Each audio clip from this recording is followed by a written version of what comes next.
지난주에 전천년설, 후천년설, 무천년설에 대해서 어느 정도 이야기를 하였고요. 저희 교회는 이제 무천년설인데, 무천년설은 존 켈빈이 주창한 그러한 정확한 그러한 종말론적 견해입니다. 존 켈빈뿐만 아니라 루터도 마찬가지로 무천년설을 지지를 했어요. 그리고 우리가 고백하는 네 가지의 정통 신앙 고백도 그 내용 속에 천년설 자체가 들어있지 않습니다. 그러므로 우리의 정통 신앙 고백도 이 무천년설을 선호합니다. 무천년설이라는 것은 그 천년 기간이 이미 예수께서 영광을 얻으신 상태에서 성령을 이 땅에 보내심으로 말미암아 하나님 나라가 이미 임한 그 상태가 바로 이 천년 왕국이 천년의 그 시간이 시작되었다라고 그런 보는 관점이에요. 그래서 여러분 책의 251페이지 보면 우리는 다음 이유로 무천년설을 선호한다. 성경은 언제 그리스도께서 재림하실지 아무도 모른다고 말한다. 만약 천년 동안의 평화 기간 후에 그리스도께서 재림하신다면 성경은 이렇게 말할 수 없다. 천년이란 기간에 대해서 이제 이야기를 하는 그런 내용이 반드시 신약 사이에 있어야 되는데 그런 암시가 어디서든지 찾아볼 수 없습니다. 이 천년 왕국에 대한 것은 계시록 20장에 나오고 그 다음에 이 이사야 한 9장 정도, 11장 이런 데에서 이제 그 어떤 이 땅에 이루어질 모형으로 새하늘과 새 땅을 묘사하는 그런 그림이 있는데요. 이사야 또한 61장 또 62장 같은 데서도 마찬가지인데요. 65장, 66장이요. 하여튼 성경은 또한 오늘날이 말세라고 말한다. 만일 그렇다면 우리는 그리스도의 재림으로 이 세대가 마친 후에 또 다른 천년의 특별한 세대가 있다고 볼 수 없다. 이미 말세가 시작되었는데 그 말세가 예수님의 재림으로 마무리되는 것인데 예수님의 재림 다음에 또 다른 세대가 있다라고 볼 수 없다. 우리는 그 또 다른 세대가 천년 왕국이 아니라 새하늘과 새 땅의 새 시대라고 보는 것이죠. 그 다음에 제일 중요한 것인데요. 예수님의 말씀에 보면은 예수님의 재림과 함께 양과 염소가 재림으로 그 순간에 나눠지는 것으로 묘사되어 있고요. 또한 그 마태복음 13장에 보면 둘 다 추수 때까지 함께 자라게 두어라 이렇게 말씀하신 것으로 봤을 때 예수님의 재림은 바로 불신자들과 신자들에 대한 그런 심판으로서 끝나고 영원한 세대가 오는 것으로 보여지고 있지, 또다시 천년 기간이 지난 이후에 어떤 그러한 하나님께서 불로 마귀를 없애는 그러한 내용들이 있지 않다는 것으로 이제 예수님의 일반 가르침과 바울 사도의 일반 가르침 속에도 이러한 무천년설로 역사가 기울어지는 것을 보게 됩니다. 조금 이제 보면은 이게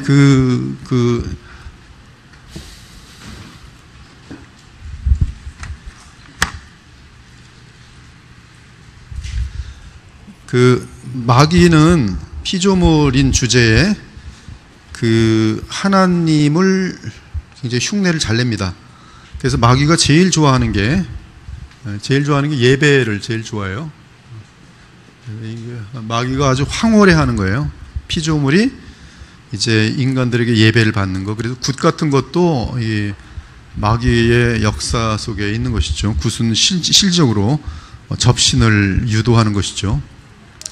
근데 이제 마귀가 있고, 마귀는 삼위일체의 흉내를 어떻게 내냐면 그에게서 나가는 첫째고 적 그리스도를 출현시킵니다. 마치 하나님께서, 성삼위 하나님께서, 이것은 성삼위일 수 있는 그런 존재가 아닌데 마귀는 그냥 하나의 개체의 존재일 뿐인데 어떤 인간을 특별히 장악해서 그에게 자신의 영을 불어넣었겠죠. 그리고서 그가 이제 중요한 건 적 그리스도는 역사 속에 등장하여 정말 예수님처럼 주가 된다는 거예요. 전 세계를 다스리는 주가 된다는 사실입니다. 근데 이것이 왜 어떤 반영이 되고 있냐면 하나님께서 그의 말씀을 성육신하게 하셔서, 그렇죠? 결국엔 주가 되시거든요. 정말 만유의 주가 되시고 만왕의 왕이 되신데 지금 마귀는 이 동일한 어떤 패턴을 흉내내서 바로 이제 적그리스도가 전 세계 왕이 되게 하는데, 이 적그리스도가 왕이 될 수 있는 기간은 고작 해봤자 3년 반, 세대 반밖에 되지 않아요. 3년 반 또는 세대 반. 이 기간이 이제 그 신자들에게는, 마지막 교회에는, 또 마지막 교회인 14만 4천에게는 이루 말할 수 없는 엄청난 그런 어둠의 기간이고요. 이때가 바로 계시록 12장 7절이 말하는 바로 마귀가 잠시 풀려나는 기간이, 무적행에 갇혔던 마귀가 잠시 풀려나는 기간으로 이제 우리는 보는 것이, 그 잠시 풀려나서 이 마귀가 무엇을 하냐면 성부, 즉 아버지 하나님의 그 역할을 본따서 적그리스도를 보내고, 그 다음에 여긴 바다에서 올라오는 짐승이고요, 그 다음에 땅에서 올라오는 짐승, 즉 거짓 선자를 보냅니다.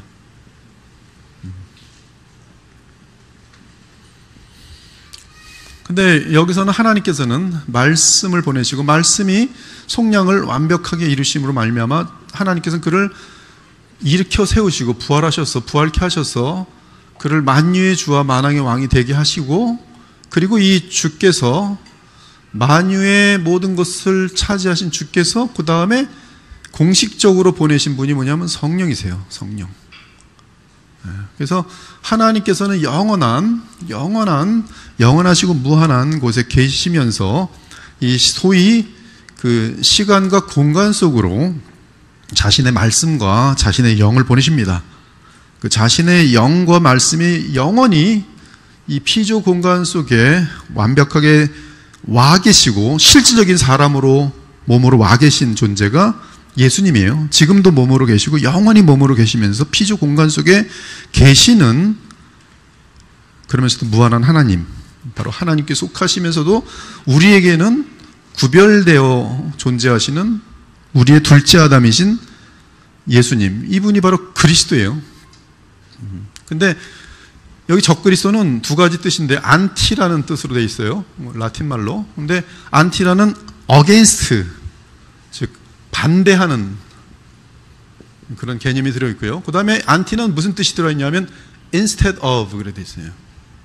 즉 대신에, 즉 적그리스도는 그리스도 대신의 자리로 올라가면서 진짜 그리스도를 against 하는 그런 존재예요. 바로 적그리스도예요. 그러므로 굉장히 그리스도와 유사한 면들을 역사 속에서 나타낼 것이고, 그러면서 예배를 받을 것이고, 그리고 이를 돕는 존재가 바다, 땅에서 올라오는 거짓 선자예요. 이건 아주 그 양처럼 생긴 아주 굉장히 괴물입니다. 굉장히 그 평화로운 존재 같은 그런 존재가 등장해서 이 적그리스도를 온 세계가 예배할 수 있도록 모든 역사를 이루는 것이죠. 근데 이때 이 세 가지가 뭉쳐 있어요. 여기는 마치 그 무정에서 잠깐 풀려나온 상태의 마귀고요. 무정에서 풀려나온 마귀가 이때 풀려난 상태 속에서, 그 내용은 12장 7절 나와 있는데, 마귀가 그때, 근데 이때 천년왕국이 끝나고 나서 잠깐 풀리는 요것을 이제 그 천년왕국이, 이 전천년설 후천년설은 이것을 이제 문자적으로 본 것이고, 우리 개혁주의에서의 묻혀져서는 이 기간이 바로 예수께서 부활 승천하신 이후에 복음이 전 만민으로 퍼져나가는 그런 세대로서, 마귀가 복음을 막지 못하는, 전 세계에 들어가는 복음을 막지 못하는, 주님 오시기 전까지는 복음은 이스라엘 민족에 국한되어 있어요. 욥과 같은 굉장히 특이한 경우만 어떤 하나님 말씀이 어떻게 전달될 가능성은 exceptionally 있었지만은, 일반적으로는 이스라엘이란 민족 내를 통해서 그 안에서 택함 받은 사람들이 구원을 받았어요. 그들도 다 구원받은 거 아니고, 이 중에서 남은 자들, 계속적으로 남은 자들, 그래서 이스마엘이 아니고 이삭이며, 그렇죠, 에서가 아니라 야곱인 그런 남은 자들로 하나님의 영원한 그 구속에 오실 메시아를 바라보는 믿음을 소유하게 되면서 그들은 구원받았는데, 이때 다른 민족들은 그냥 어둠 속에 있고, 이 이스라엘 외의 모든 나라들을 그 내면적으로 주관하는 존재는 마귀였어요. 물론 그 위에서 역사 전체를 총괄하시는 하나님의 주권은 여전히 계신 것이죠. 그러나 이 마귀는 이제 인간 속에서 그들로 하여금 구원받지 못하게 만들어 놓고, 뭔가 인간의 모든 더러운 문화들, 그래서 차이나 같은 데도 보면, 중국 같은 데 보면 중국이 가장 선호하는 짐승이 뭐냐면 용이에요. 용. 신기합니다. 그래서 모든 집들마다 다 용으로 다 되어 있고 다 접혀 있어요. 이러한 그림들이 지금 보면은 그 구약에서의 그 마귀의 역사인데, 지금 마귀가 지금 이제 예수께서 부활 승천하시고 만유의 주가 되신 다음부터, 성령을 보내신 다음부터는 마귀가 복음 들어가는 걸 막지 못합니다. 복음이 전달되는 걸. 이 복음 전달되는 것에 대해서 충실하게 쓰이는 사람들이 이제 신실한 신자들이죠. 그러니까 여러분들이 신실한 신자라면 복음이 계속 여러분들 통해서 안정되게 전파될 것이에요. 교회를 통해서. 그러니까 교회를 힘있게 세워놓는 일이 여러분들의 사명이고, 세워놓으면 이 교회는 계속적으로 어떤 방법이든지 간에 주님께서 이 교회를 통해서 복음을 확장시켜 나갑니다.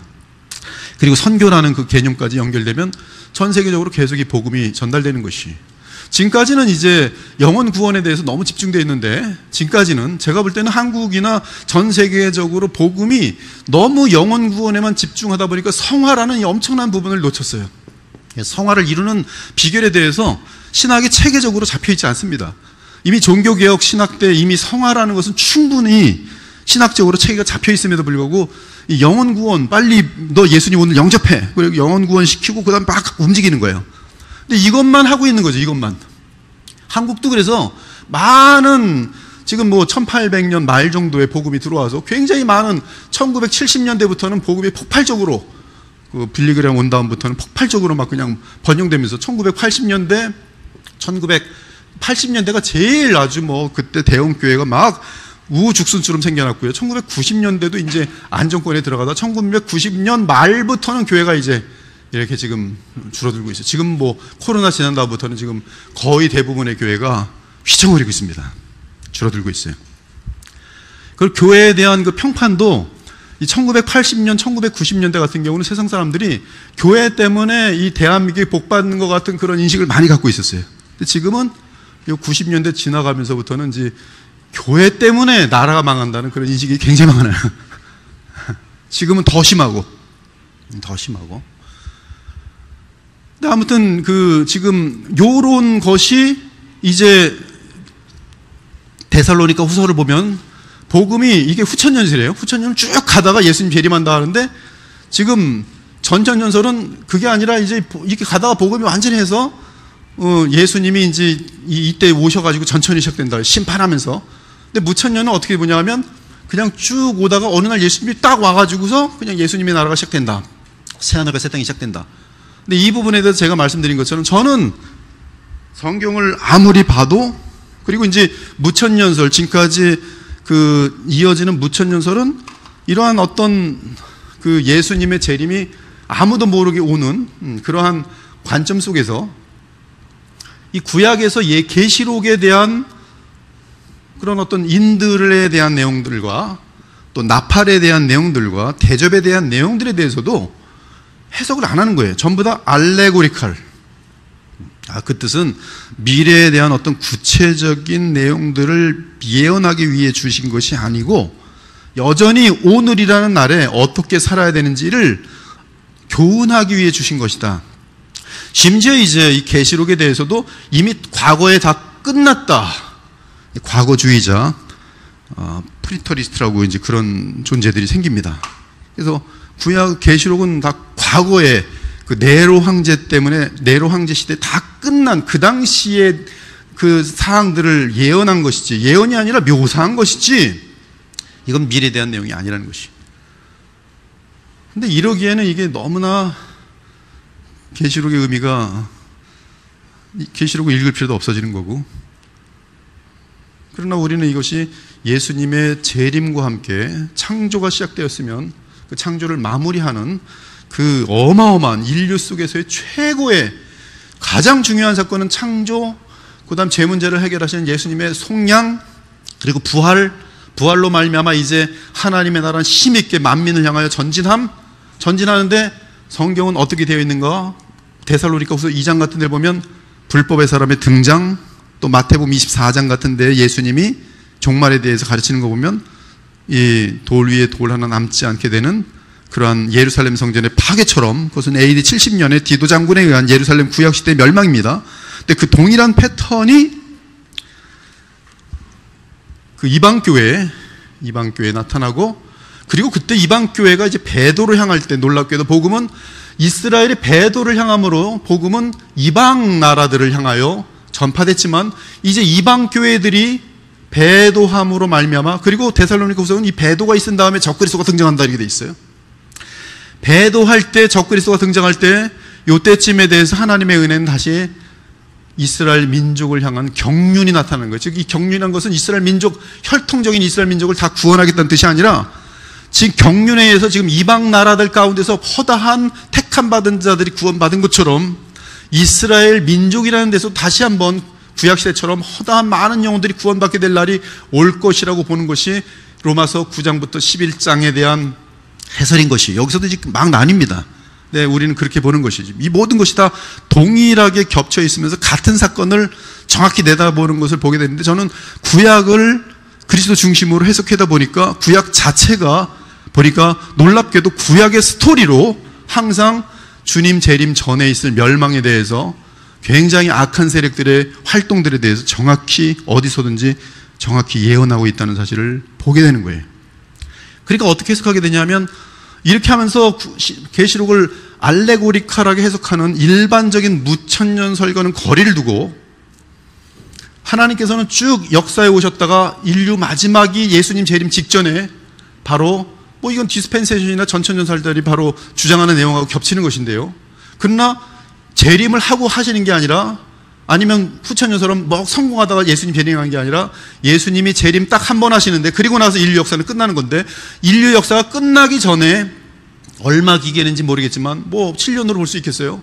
3년 반 정도 바로 이제 시행 작업을 하다가 요때 이제 불법의 존재가 등장하여서 모든 세상 나라들로부터 특히 예루살렘을 중심으로 하여 예배를 받는 구체화된 그 내용을 데살로니가후서 2장에 대한 바울의 예언으로 보는 것이, 그러면 요 내용이 요때 등장한 것이 계시록 12장 7절에 마귀가 잠시 풀리는 것과 겹치면서, 마귀가 풀리지 않았을 때는 복음이 전 세계로 확장되었지만, 마귀가 풀림으로 말미암아 이제는 전 세계가 적그리스도의 등장과 함께, 거짓 선자의 등장과 함께 계시록의 내용처럼 전 세계를 미혹하여서 전 세계를 향하여 예수님을 믿는 사람들을 학대하고 죽이고, 이 모습은 정확하게 로마 시대에 있었던 사건을 더 확장돼서 더 세게 된 가운데에서의 마지막 인류의 모습으로 정확하게 그림이 맞는 것이. 그래서 계시록을 보면 로마 시대에 대한 묘사가 있지만 그것으로 끝나는 것이 아니라, 언젠가 오실 예수님 그 재림의 모습이 로마 시대랑 거의 비슷한 것. 그래서 이 로마 황제가 있을 때 이 길드처럼 그 연합해서 그 장사를 할 수 있는 그런 제도인데요, 로마 제국 내에서.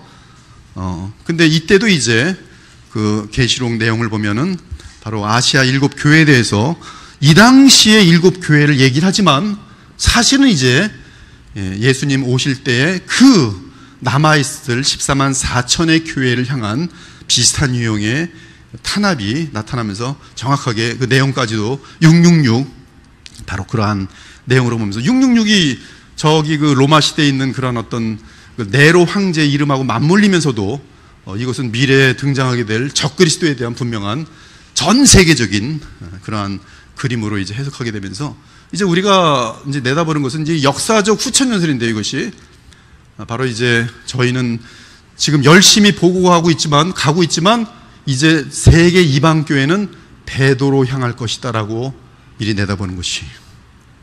그래서 종교 다원화에 대한 것들이 이제 주장되거나, 아니면은 WCC처럼 모든 종교에 구원이 있다고 말하면서 종교 통합 운동을 하거나, WC는 종교 통합 운동이 아니고 기독교 통합 운동입니다. 카톨릭을 뒷배경으로 하여요. 모든 기독교는 통합되어야 된다는 운동인데, 거기에는 일단 구원관이나 여러 가지 면들이 맞지 않는 것들이 되게 많은데도 무리하게 진행시키고 있는 것이에요. 그리고 제일 중요한 것은 이제 카톨릭이 WC의 뒷배경에 있는 것이고요. 근데 그 다음에 캐톨릭이라는 데가 어디랑 맞물리냐 하면 이슬람하고 맞물려요. 이슬람하고 무엇과 맞물리냐 하면 바로 마리아를 통해서 맞물려요. 이슬람은 마리아를 굉장히 소중히 여깁니다. 반면에 예수는 선자 중에 하나예요. 근데 카톨릭도 마리아는 코매트릭스, 예수님과 더불어 동일한 중보자예요. 마리아는 여신입니다. 이게 겹치는 거예요. 그래서 겹치면서 이제 WC 다음 단계로 가는 것은 이제 이슬람과 카톨릭과 기독교의 통합이면서 이것은 이제 불교들도 들어오고 다른 뭐 힌두교도 들어오면서 전 세계 종교 통합으로 이어지면서 여기에 대해서 이 모든 것을 총괄하는 존재는 적그리스도가 등장하는 거예요. 근데 이 등장하기 전에 계시록을 보면 전 세계적인 세계 전쟁이 일어나요. 그래서 우리는 2차 세계대전이 지났지만 이제 분명히 또 다른 세계대전이 발생하고 그때 인간들은 전 세계가 우리에게 하나의 리더가 필요하다. 세상을 싸우지 않게 할 하나의 리더가 필요하다. 이때도 아마 종교전으로 싸울 가능성이 되게 많은데 종교를 다 아우르는 통합된 종교의 리더가 하나 필요하다. 이때 그러면서 권력을 잡고 등장하는 존재가 적그리스도가 보는 것이고 이 적그리스도를 성령을 본따서 마귀가 그때 잠시 풀려난 가운데 보내는 인간 하나가 거짓 선지자죠. 1인칭 인간입니다. 1인칭 인간이에요. 그래서 두 인간이 등장하여서 마치 말씀과 성령처럼 하나님께서 계시는 것처럼 마귀가 머저씩 보내는 것이죠. 그러나 이놈이 잡히고 이놈이 잡히면서 마귀는 실패로 끝나는 것이죠. 근데 이 천년 왕국을 주장한 들은 이들이 망했고 이들이 망했지만 마귀는 살아남아서 천년 가만히 있다가 다시 마귀가 혼자, 얘들은 망했지만 혼자 불 가지고서 이 정말 여기 있는 하나님의 백성들이 또 어디서 등장했는지 모르지만 다 불태우고서 딱 하나님께서 그러다가 이제 마귀를 불로 태워서 유황불로 넣는다는 이상한 그런 구조를 갖고 있는 것이 천년 왕국설인데, 천년 왕국은 사실 정통적이지 않은 그러한 라인이 들어온 것이, 이러한 저의 내용에 대해서 한국에서 소위 그 정통이라는 박형용, 박윤선 뭐 이런 분들의 제자들은 당장 또 이제 뭘 따지겠어요? 따지고도 뭐 거기에 대해서 저는 이제 뭐 받아들입니다. 왜냐하면 우리는 디스펜세이셔널리즘은 상당히 그릇된, 많이 그릇된, 일단 구원론 자체가 문제가 있기 때문에, 그래서 거기 그 세대주의에 대해서는 우리가 분명히 그거는 굉장히 위험한 그런 섹트로 보지만, 그러나 이제 이러한 전천년설 또 후천년설에 대해서는 리폼드의 실력 있는 분들이 거기에 연루되어 있는 분들이 많기 때문에 여기에 대해서는 100% 또 뭐 저 같은 경우 뭐 제가 지금 가르치는 것이 되게 확신이 있다고 하겠지만 뭐 후천년설자들 다 확신 갖고 하니까 또 클래시컬한 전통적 정통적 이 전천년설자들도 자기네들이 굉장히 어떤 확신을 가지고 하기 때문에 뭐 똑같은 입장 아니겠습니까? 근데 하여튼 제 입장은 그 무천년설 입장이면서도 바로 이러한 역사 속에서 이제 우리의 바라보는 미래는, 일단 이방교회는 배도로 갈 것이고 그 이방교회 배도 후에 등장할 존재가 불법의 사람, 바로 적그리스도라고 맞물리는 것으로 보고 있는 것이, 그리고 그 내용이 바로 계시록 11장 7절에 천년이 다 지나고 나서, 즉 하나님의 복음이 승리하는 시간이 다 지나고 마지막 예수님 재림 바로 직전에, 바로 예수님 바로 직전에 하시는 것이 하나님께서는 불로 마귀를 태우시는 걸로 묘사되어 있지만, 이거 20장에서, 그렇지만 19장에서는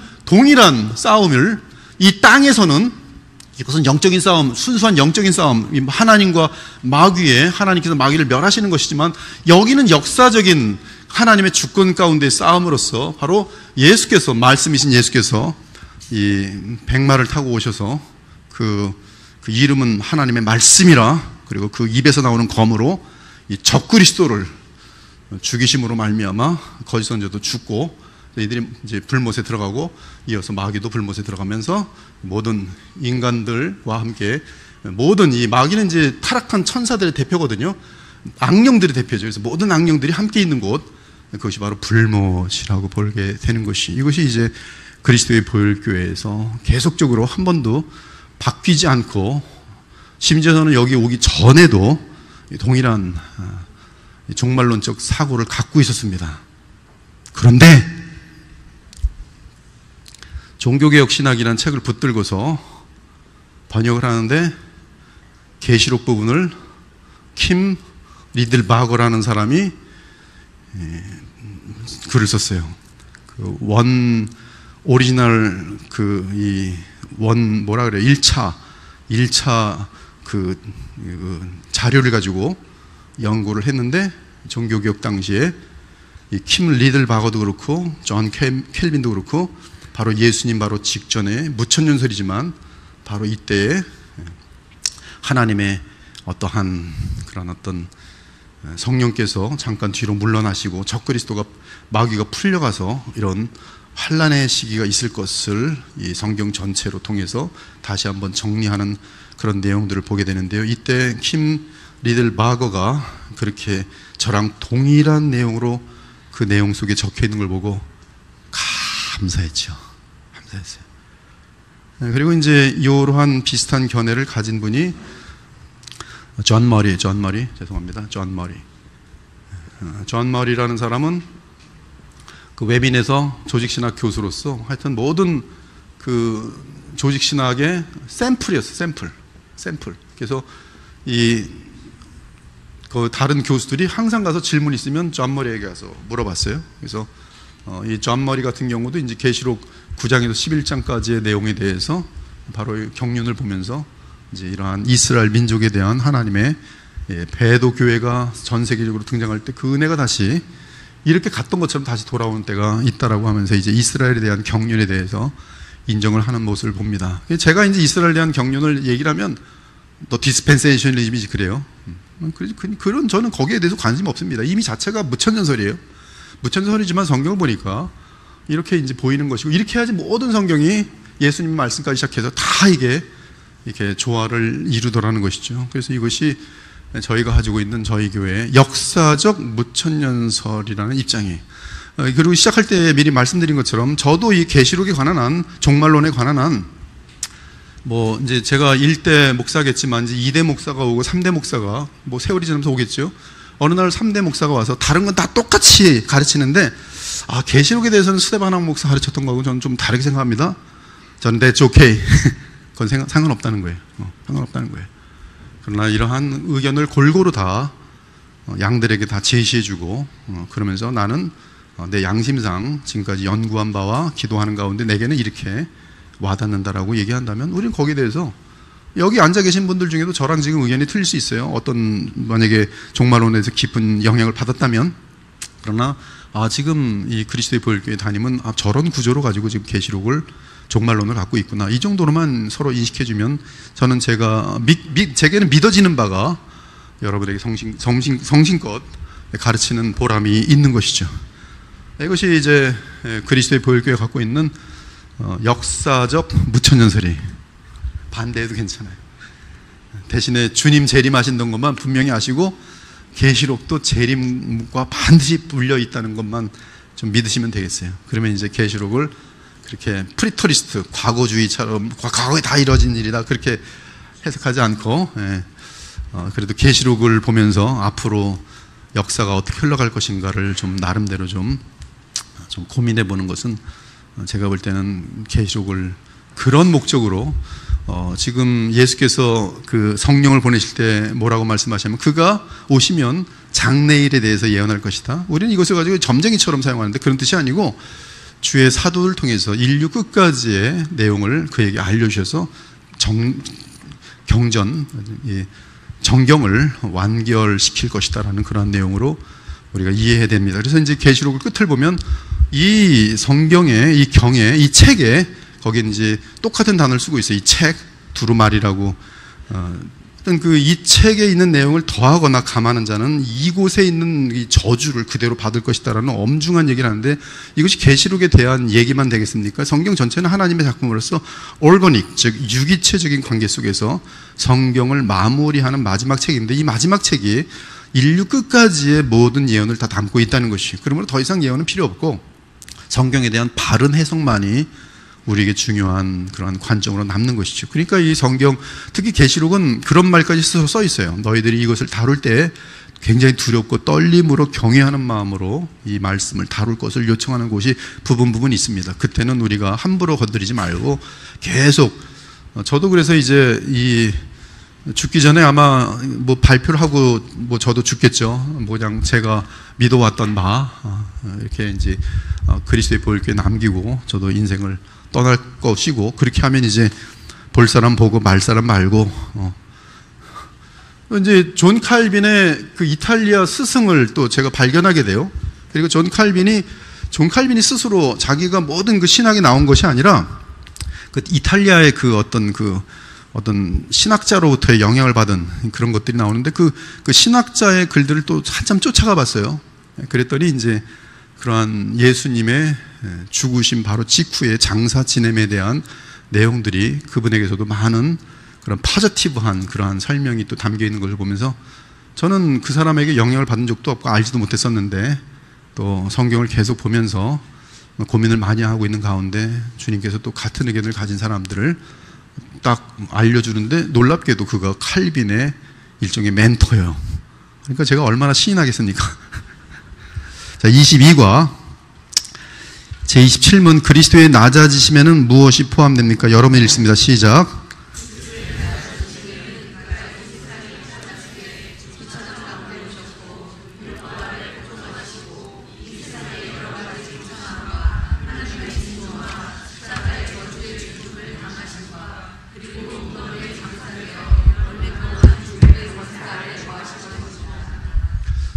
같이 성경 구절 읽습니다. 시작.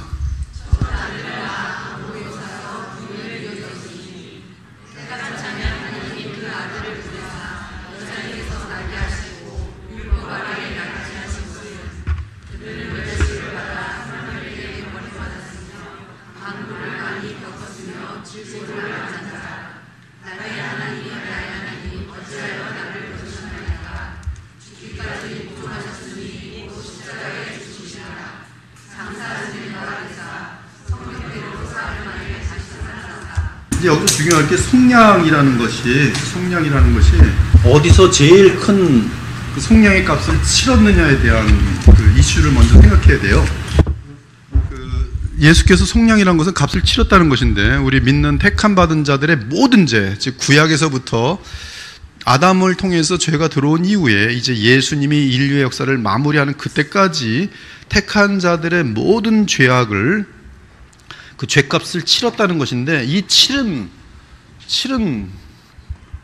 것이 가장 많은 값을 치른 때가 언제 나는 거죠? 값을 치른 때가 예수님께서는 오전 9시부터 오후 3시까지 십자가에 매달려 있는데 십자가에 매달려 있는 상태가 이미 고통 중에 고통인데요.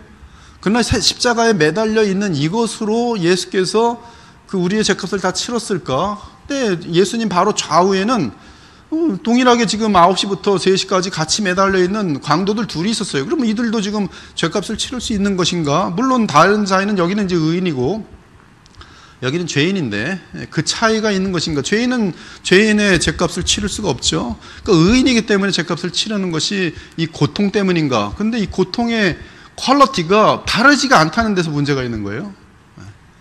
그러면은 예수님이 십자가에 치른 가장 중요한 어떤 정점이 무엇인가? 거기에 대해서는 이제 지금 방금 보신 것처럼 4번에 보는 것처럼 나의 하나님 어째 나를 버리셨나이까?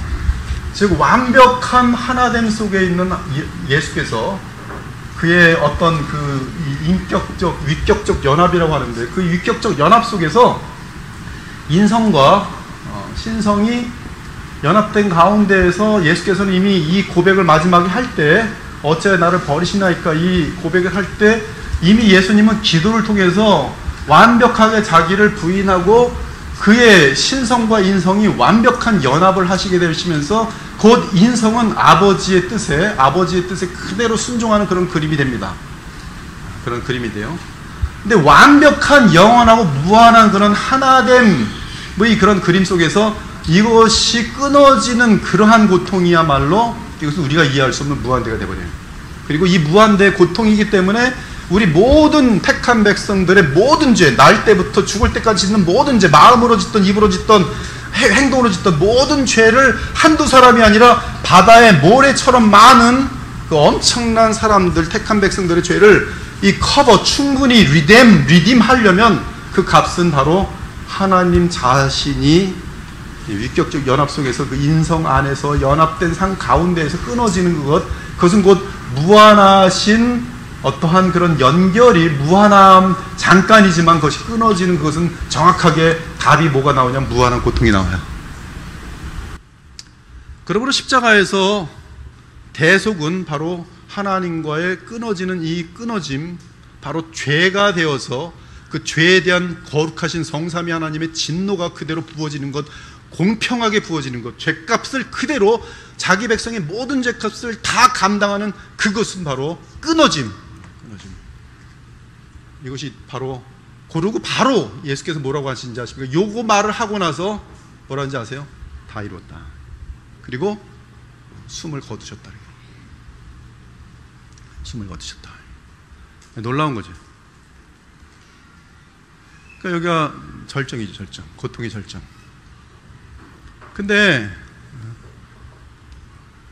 청교도도 보면은 또 우리 일반 사람들의 생각에도 보면 예수님이 호흡을 거두신 다음에 쭉 돌아가시자 그의 영혼이 지옥에 떨어졌다. 예수님의 영혼이 지옥에 떨어졌다. 그래서 지옥에서 예수님이 고통을 많이 당하셨다. 내가 가야 할 지옥에 예수님이 지옥 고통을 친히 당하심으로 나는 그 지옥에 들어갈 값을 예수님이 치르셨기 때문에 대속 여기서 하셨기 때문에 그래서 나는 이제 죄값을 형벌을 받지 않게 되었다. 지옥 형벌을 받지 않게 되었다. 그래서 예수님은 다 이루었다 했는데 이룬 것이 아니라 다시 지옥으로 십자가에서 들어가서 이때 들어간 것은 영혼이겠죠. 영혼. 몸은 땅에 이제 묻혀 있는 상태고요. 영혼이 들어가서 이제 지옥의 고통을 이제 우리가 지금 이제 불신자들이 죽으면 영혼이 지옥으로 들어가잖아요. 그러니까 불신자가 지옥에 떨어지는 것처럼 예수님께서는 우리 죄를 짊어지고 죄인처럼 지옥에 떨어졌다. 그리고 나 대신에 지옥 고통을 2박 3일 동안 부활하시기 전까지 여기서 당하셨다. 이러한지 주장을 하는 내용들이 퓨르탄에도 나와요. 즉 청교도에도 나옵니다. 그리고 상당히 많은 사람들의 그 성경을 그 조심스럽게 대하지 않는 사람들의 생각 속에서는 예수님이 나 대신 지옥 고통을 당했다. 지옥에 떨어졌다. 사도행전에 보면 지옥에 내려가셨음에라고 어떤 영어 버전 같은 데는 들어있어요. 지금 한국에는 그게 들어있지 않아요. 지옥에 떨어졌다. 굉장히 중요한 차이예요. 그러나 여기를 이제 피날레로 절정으로 볼 때는 이미 끝났어요. 대속은 끝났어요. 속량은 끝. 그리고 예수께서 옆에 있는 강도에게 뭐라 하냐면 오늘 밤도 아니에요. 오늘 저녁도 아니에요. 오늘 내가 나와 함께 있으리라. 너가 죽으면 곧바로 나와 함께 있다. 지금 예수님이 먼저 죽을지 두 옆에 있는 강도가 먼저 죽을지 그림으로 봤을 때 예수께서 먼저 죽으신 것처럼 되는데요. 예수님이 죽으시고 낙원에 가 있으니 오늘 네가 언제든 죽든지 죽자마자 나와 함께 낙원에 가 있을 것이다. 지금 그런 뜻이거든요. 오늘 네가 나와 함께 낙원에 가 있을 것이다. 이 얘기는 뭐냐면 너를 위한 죗값에 대한 지불이 끝났다. 그렇죠? 그리고 그 얘기를 하는 거예요. 지불이 끝났다. 이 십자가에서 끝날 것이다. 그러니까 십자가가 중요한 내용이 되는 것이 십자가에서 특히 이 부분에 대한 내용이 되게 속량과 맞물리는 그런 부분인 것이 지금 이제부터 우리는 예수님이 이 둘째 아담이라는 사실을 알아야 돼요. 둘째 아담. 우리랑 구원받는 방법이 동일해요. 대표자로서. 그래서 예수님은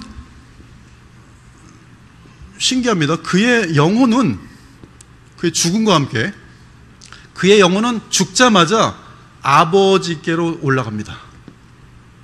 뭐예요? 이미 구원받은 거예요.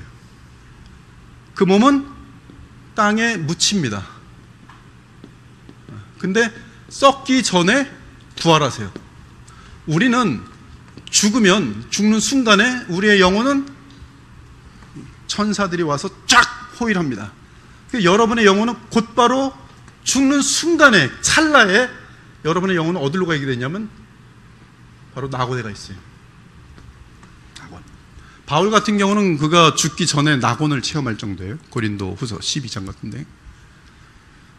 예수님께서는 죽는 순간, 호흡이 끊어지는 순간 낙원으로 들어가셨고 우리도 죽자마자 낙원으로 들어가는데 우리는 죄인이기 때문에 썩습니다. 썩어요.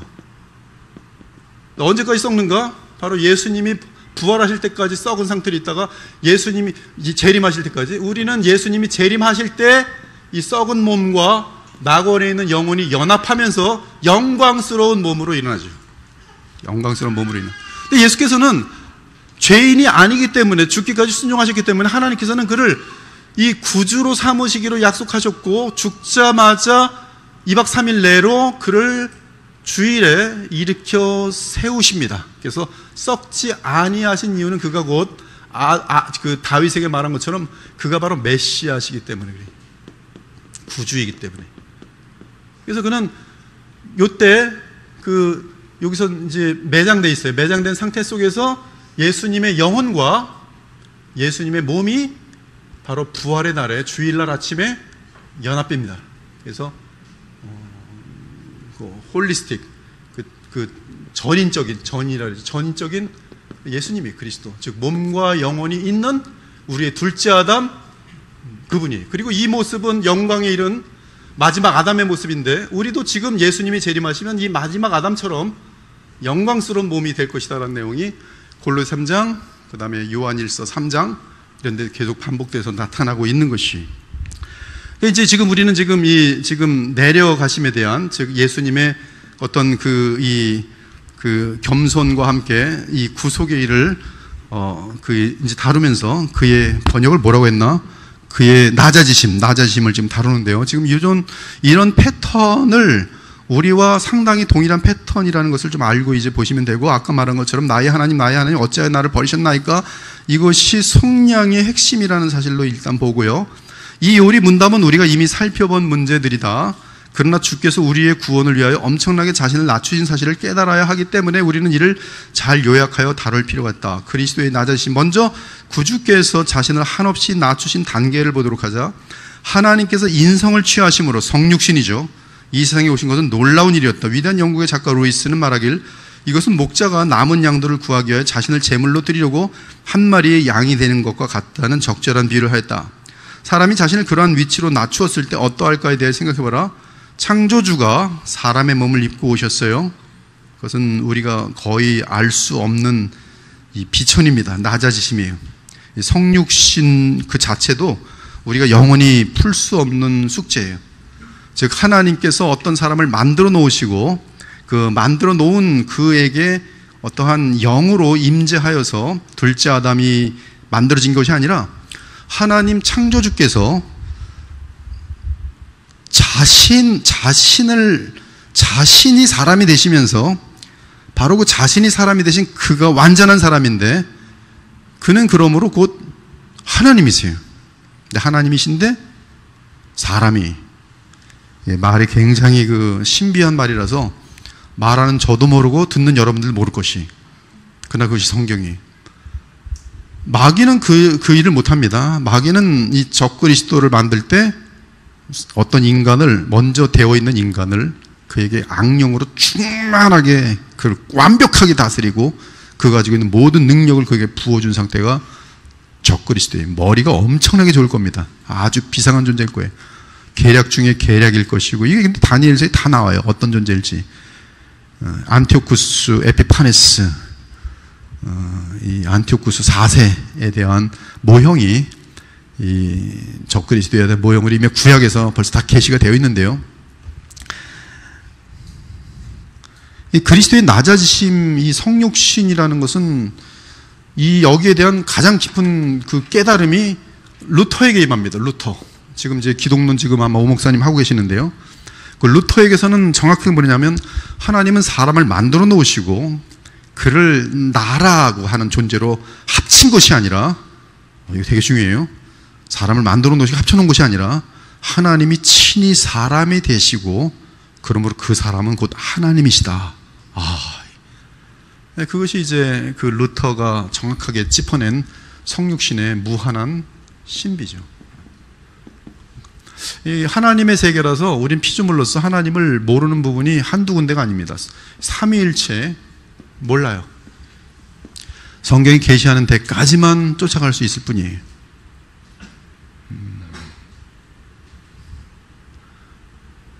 반틸이라는 기독교 철학자는 삼위일체에 대해서 제가 볼 때는 최고의 고백입니다. One God, Three God. 그리고 끝났어요. 근데 알시 스프롤은 그렇게 말하면 논리적으로 문제가 있다고 하면서 하나님의 신격 속에 세 하나님이 계시다, 세 위격이 계시다 구분을 하면서, 용어 구분 같은 것들을 하는 것들을 제가 볼 때는 뭐 상당히 의미가 있고요. 신앙 고백도 알시스 프로월처럼 되어 있는데 자칫 어떤 위험성들이 있냐면 신앙 고백도 그래요. 우리가 이게 너무 많이 이성적으로 이것을 다 이해한다고 생각하면 하나님이 내 이성 속에 갇히게 되는 그러한 때가 오는데 이때는 그 사람은 이제 상당히 위험한 신학자가 되는 거예요. 하나님에 대해서는 우리가 결국 모른다. 그분이 계시하는 것만큼만 알 수 있다. 하나님에 대한 최고의 계시는, 우리를 위한 최고의 계시는 바로 예수님이, 하나님에 대한 최고의 계시는 바로 성경이에요. 근데 우리는 성경 다 알지 못하거든요. 그러니까 성경이 하나님의 최고의 계시고 바로 그 성경 속의 주인공이신 동일한 말씀, 어퍼케이스라고 이렇게 쓰는데요. 이거는 말씀인데요. 동시에 예수 그리스도를 창세부터 가리킬 때 동일한 단어가 써요. 되게 어렵습니다. 그래서 저는 역자인데 다 말씀으로 다 번역을 해요. 그 드프라프 책도 보면 말씀. 그러니까 이 말씀이 지금 이 정경의 말씀을 말하는 건가, 뭘 말하는 건가 잘 쫓아가 보면 말씀이 인격을 가지고 있고 말씀이 성령을 보내시고 막 이럴 때는 이 말씀은 지금 예수님을 말하는 거예요. 워낙 쌍둥이에요. 쌍둥이. 하나님 말씀, 그때 말씀은 무엇인가? 하나님 말씀, 하나님의 독생자 예수 그리스도 다 동일한 말이에요. 그러면서도 이 말씀은 신기하게도 우리에게 주신 성경과 절대로 떨어지지가 않아요. 말씀이. 그러니까 여러분들이 예수님을 교제하려면 말씀이 없이는 교제할 수 없어요. 말씀 없이 예수님과의 교제는 그런 내 멋대로의 예수님을 만들어 놓고 교제하는 거예요. 말씀이 없이, 즉 예수 그리스도 없이 하나님을 안다는 것은 내 멋대로 하나님을 이해하겠다는 것과 똑같아요. 그러니까 정경을 통해서 하나님을 알 수 있는 것이며 정경을 통해서 예수 그리스도를 알 수 있는 것이고 정경은 곧 예수 그리스도로서 예수 그리스도 안에서 하나님을 알 수 있는 그런 그림으로 다 돼 있어요. 그리고 솔라 스크립추라는 그만큼 중요한 것이, 모든 진리라는 데 있어서는 성경, 오직 성경이라는 것은, 이 오직 성경은 지금 사본만 해도 신약 같은 경우는 뭐 수천 개 되기 때문에 뭐가 또 뭐 정말 원본인지 알 수가 없어요. 구약도 마찬가지. 구약도 원본이 없습니다. 우리는 구약에서는 사본이 많지 않기 때문에 구약은 거의 정경이 정확하게 원래 오리지널 스크립트가 이럴 것이다에 대해서 거의 의견이 차이가 없어요. 그러나 신약 같은 경우는 굉장히 많은 정말 그런 어떤 버전들이 있고 또 사본들이 있기 때문에 여기서 이제 원래 그 원본이 무엇이었을까를 추출해내는 작업은 또 엄청난 작업입니다. 근데 감사한 것은 구원과 관련한 것들, 그런 것들은 너무나 명확하게 충분히 정확하게 담겨져 있다는 거예요. 모든 사본들에게. 중국 같은 경우 지금 성경 사본을 만들고 있어요. 이단들도 옛날에 보면은 워치만니 같은 놈들도 보면은 사본들을 자기 나름대로 만듭니다. 이때 사본은 자기네들의 에이젠다를 권위를 주기 위해서 성경을 번역하는 거예요. 이단들도 나름대로 번역해요. 이단들을 마치 성경이 지지하는 것처럼. 이러한 인간의 부패한 의도를 가지고 중국도 마찬가지예요. 중국도 지금 성경 사본한다 그랬는데 예수님을 섬기는 게 아니라 시진핑을 섬기도록 하는 성경 사본을 좀 만들고 있다 그래요. 이거는 이런 사본들 말고 지금 여기는 지금 정말 그때 스크라이브들이 받아 쓰는데 뭐 컴퓨터가 없으니까 중간중간에 점 같은 걸 막 놓치거나 뭐 이렇게 붙어야 되는 데를 띄거나 그래서 여러 가지 의미가 복잡한 것들이 나와요. 그래서 여러분들이 이제 어떤 사본에는 어떤 사본이 성경 읽다 보면 어떤 사본에 이 뜻이 있다. 신약 성경에 어떤 사본에 이게 참 많이 나와요. 네, 그런 것들은 이제 그 원본을 우리가 이제 없다는 그런 뜻인데 하여튼 이 원본에 있다고 전제했을 때 이 원본 하여튼 이 사본들도 마찬가지인데 충분한 예수님에 대해서 가르치는 것은 넉넉하다는 것이 사본들도. 제가 지금 번역하고 있는 나름대로 계속 업데이트 시키고 있는 현대판 스테반 버전도 사본이에요. 근데 거기에 제 개인적인 무슨 에이젠다가 있는가, 저를 위해서 무슨 이걸 가지고 여러분 세례시켜서 무슨 그리스도의 보혈교회는 하나님이 세운 유일한 교회다 그걸 가르치기 위해서 성경을 조작하고 있는가, 이건 악인 중에 악인이겠죠. 그런 거 없어요. 그냥 더 편안하게 읽을 수 있는, 쉽게 읽을 수 있는 개역개정은 보니까 저처럼 미국에 갔다가 오랜만에 온 사람은 무슨 말인지 하나도 모르겠어요. 지금은 좀 그래도 괜찮은데 미국 가서 한국말을 많이 입었는지 돌아와서 이제 개역개정을 읽는데 영어로만 쭉 봤었거든요. 뭔 말이야 도대체. 안 오더라고요. 설교할 때도 잘 안 돼요. 막 발음이 잘 안 되고 참 어렵게 썼어요. 근데 개역한 거는 더 심했습니다. 그리 하얀 느니라 가라사대 모르면서. 근데 지금 현대의 지금 MZ 세대들이 과연 정말 이것을 많이 읽었으면 좀 쉽게 접근하겠지만, 처음 읽을 때 개역개정 뭐 요한복음을 읽으십시오. 요한복음 좀 나아요. 그러나 구약 욥기 같은 거 읽으십시오. 또 이사야 같은 거 읽으십시오. 뭔 소린지 되게 어려워요. 되게 어려워. 그래서 이건 좀 뭐 그래서 쉬운 성경 나왔고 뭐 많이 나왔겠지만, 또 쉬운 성경 같은 경우도 또 보니까 또 너무나 좀 지나치게 정말 예수님이 하나님이라고 선포하는 그런 구절들도 예수님과 하나님 과N들을 집어넣고 뭐 이런 것들은 성경 자체에 대한 데미지가 되거든요. 그래서 그런 것들 이제 저는 처음에 한국에 왔을 때 쉬운 성경을 참 많이 읽었어요. 왜냐하면 쉬우니까. 근데 보다가 계속 오류를 잡는 거예요. 그래서 쉬운 성경에 맨날 보냈습니다. 이거 지금 오류입니다.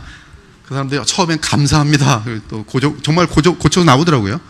그때 얼마나 스토리까지 하냐면 1차 정도 버전인데 뭐 보니까 다윗의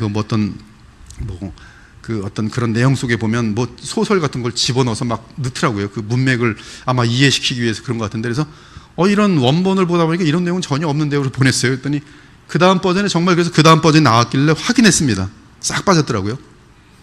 계속 보냈어요. 뭐 한 7번은 보낸 것 같아요. 적어도. 나중에는 답장도 안 해. 그리스도의 낮아지심. 그래서 이 인카네이션, 그 성육신에 대해서는 너무나 신비한 그런 내용이라는 거. 삼위일체, 성육신, 부활, 그리고 이제 예수님의 신성과 인성되심. 그 예수님은 곧 하나님이자 사람이심. 우리는 말을 쉽게 하지만 이것이 담고 있는 무한과 영원과 또 시공간 속의 우리 입장, 즉 피조물과 창조주 사이의 갭이라는 것은, 그 갭은 또 무한하기 때문에 결론은 피조물로서는 창조주에 대해서 알 수 없다. 그러니까 에그노스틱, 하나님을 알 수 없다라는 그런 것으로 결론이 나지만, 우리는 그렇게 결론이 나지 않고 예수님 안에서 우리가 그 하나님을 바르게 알 수 있다. 결국 예수님과 말씀 안에서 아는 만큼이 우리가 이제 알아가는 하나님과 또 구원의 그런 역사인 것이. 그래서 우리는 하나님에 대해서 예수님 안에서, 성경 안에서 많이 알아가는데, 우리가 아는 만큼만 우리에게 계시해 주신 것이지, 이보다 얼마든지 더 우리가 이해할 수 없는 부분들이 무한하게 많다는 사실을 인정하셔야 될 것이, 그 중에 하나가 바로 성육신이라는 것입니다. 성육신. 오늘 여기까지만 하고 계속 다음 주에 22가 그리스도의 낮아지심부터 계속 또 하겠습니다. 기도하고 마치겠습니다. 하나님 감사합니다. 주님, 저희들로 하여금 어찌 우리의 창조주, 무한하시고 영원하신 하나님을 알 수 있겠습니까? 그런데 주님은 우리를 사랑하셔서 자신을 계시하여 주시고, 그 계시의 주인공으로서 하나님의 아들 그리스도를 보내주심으로 말미암아 우리가 하나님이신 바로 그리스도를 통해서 하나님을 만지고 보고 듣고 이해하게 하시니 얼마나 감사한지요. 주님, 그리스도의 낮아짐을 저희들이 대할 때 그분이 낮아지셔야만 되는 그것이 바로 우리 인간의 죄 때문인 사실을 잘 이해하면서 하나님의 복음 안에서 우리의 죄 문제를 선명하게 주의 뜻대로 해결해 나감으로 우리의 잠시 안개와 같은 인생이 영원한 의미를 가질 수 있는 그런 지혜로운 자들로 저희들 변화될 수 있도록 인도하여 주시옵소서. 오늘도 주의 말씀을 잘 다루게 하심을 감사합니다. 우리의 지식으로 끝나는 것이 아니라 이러하기에 더 선교하고 더 전도하고 더 예수님을 온전히 담기에 온 마음을 다 쓰는 그런 지혜로운 주님의 그런 다섯 처녀들처럼 다 될 수 있도록 복 내려 주시옵소서. 돌아오는 발걸음에 주의 은혜가 충만하여 감사와 기쁨이 넘치는 하루 되길 의탁드리며 살아계신 우리 주 예수 그리스도의 이름으로 기도 올립나이다. 아멘.